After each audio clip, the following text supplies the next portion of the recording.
তত্ত্বাবধায়ক সরকার ব্যবস্থা ফেরানোর এই রায়কে স্বাগত জানিয়েছে ফ্যাসিবাদ বিরোধী সব রাজনৈতিক দল। আর বৃহস্পতিবার রায় ঘোষণার পর নিজেদের প্রতিক্রিয়া জানান দলগুলোর নেতারা। তারা বলেন, তত্ত্বাবধায়ক ব্যবস্থা নির্বাচন সুসংহত করবে, গণতন্ত্র ফিরবে ইতিবাচক ধারায়। সরকার ফেরত এসেছে এবং এটা আমরা কিভাবে গঠন করব সেটা আলাপ আলোচনার মাধ্যমে করা সম্ভব। আমরা বিগত দিনে অনেকগুলো নির্বাচন করেছি এবং সেখানেও আমাদের সরকার গঠন হয়েছে, নির্বাচনগুলো ভালো হয়েছে, গ্রহণযোগ্য হয়েছে, প্রশ্নবিদ্ধ হয় নাই। সেটা আমরা আবারও করতে পারবো।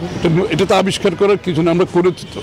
এই রায়ের মাধ্যমে চারটিকা সরকার বাংলাদেশে আবার পুনঃপ্রতিষ্ঠিত হলো। মহামান্য আদালত এটাও বলেছেন যে আগামী ত্রয়োদশ নয় চতুর্দশ জাতীয় সংসদ নির্বাচন এই কেয়ারটেকার সরকারের অধীনে হবে কি।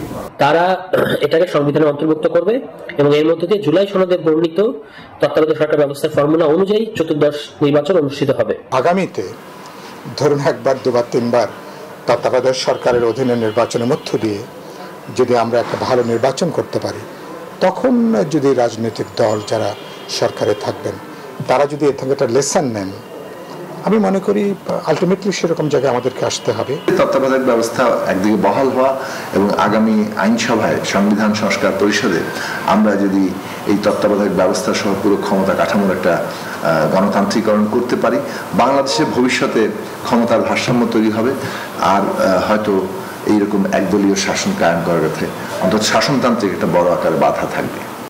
Bashundhara public school and college 2026 শিক্ষাবর্ষে ভর্তি চলছে।